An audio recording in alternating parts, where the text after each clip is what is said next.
हम यहाँ एक नाटक देखने वाले हैं, उसका नाम है बहू की विदा।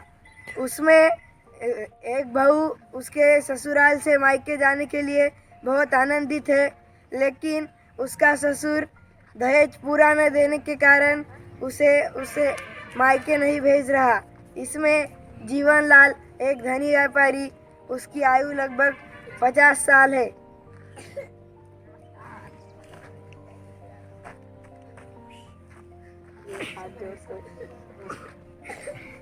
और राजेश्वरी जो कि उनकी पत्नी, उनकी आयु लगभग 46 साल है, और रमेश जो कि जीवनलाल का बेटा है, उनकी आयु लगभग 22 साल है,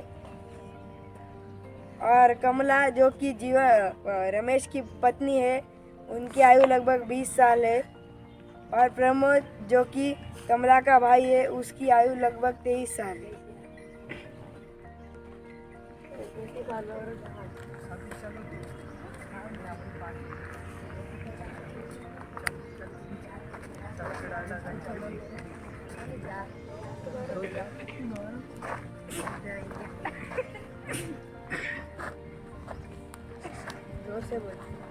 क्या निर्णय लिया है आपने? विदा नहीं होगी। अगर विदा नहीं हुई तो बहन की क्या दशा हो जाएगी? मैंने उसकी दशा का ठेका नहीं लिया है। हर लड़की अपना पहला सावन अपने सखी सहेलियों के साथ अपने हंस खेल कर मनाने का सपना देखती है। मैं जानता हूँ, मैंने अपना निर्णय सुना चुका हूँ, विदा नहीं होगी।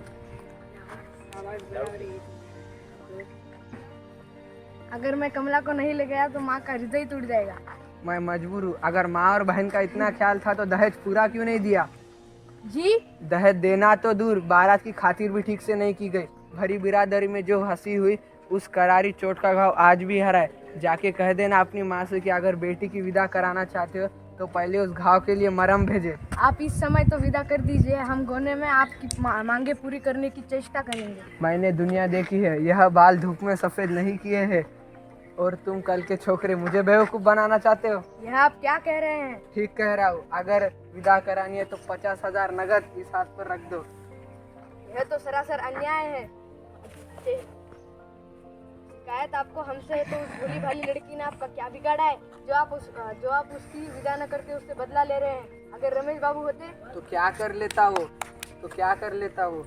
वह उसकी हिम्मत नहीं है मेरे सामने मुंह खोलने की। वह मेरा बेटा है, अब तुम्हारे जैसा कोई आवारा छोकरा नहीं। हाथ बाहर निकालो। लड़की बेटी वाला समझकर आप मेरा अपमान कर रहे हैं, किंतु ये मत भूलिए कि आप भी बेटी वाले हैं। हाँ, हम भी बेटी वाले, लेकिन तुम्हारे जैसे नहीं। पिछले महीने हमने गौरी की शादी कराई थी, इतना दहेज दिया था कि देखने वाले दांतों तले अंगुली दबा ली। और तुम हमारी बराबरी क्या करोगे? हम बेटे वाले, हमारी मूछें ऊंची है। जी, अब भी रमेश आ रहा है गौरी को विदा करा के, बस कुछ देर में आता होगा। मेरी बेटी पहला सावन यही बिताएगी। तुम्हारे बहन के सपने कभी पूरे नहीं होंगे। जो हमारी बहन है वो क्या आपकी कोई नहीं? बहू बेटी और बहू को एक तराजू पर तोलना चाहते हो? बेटी बेटी और बहू बहू है।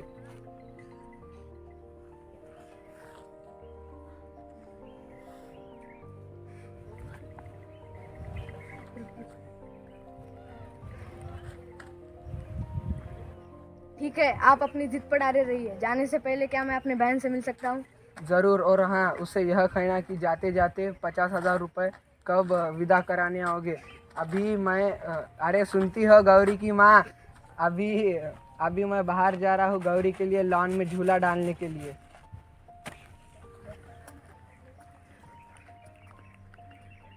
पागल मत बनो कमला, रो मत। इन मोतियों का मूल्य समझने वाला यहाँ कोई नहीं है। पानी से पत्थर नहीं पिघल सकता। भैया क्या?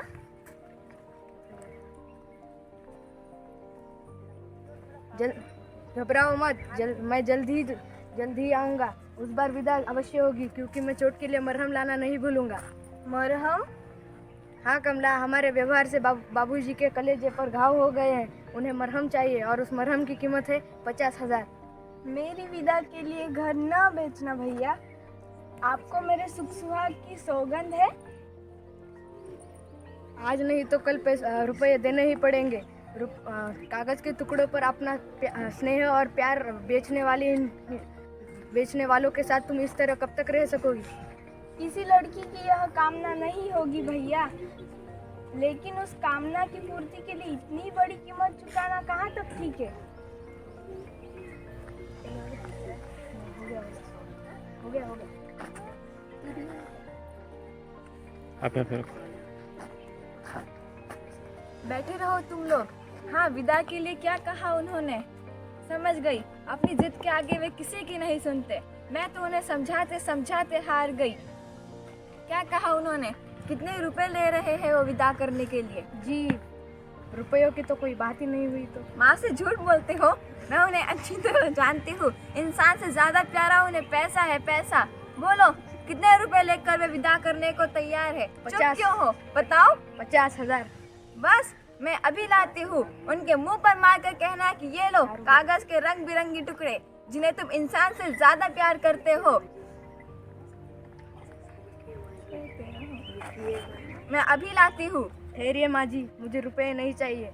मैं बिना विदा कराए ही जा रहा हूँ। ये तुम क्या कह रहे हो बेटा? मेरे रहते विदा न हो, यह कभी नहीं हो सकता।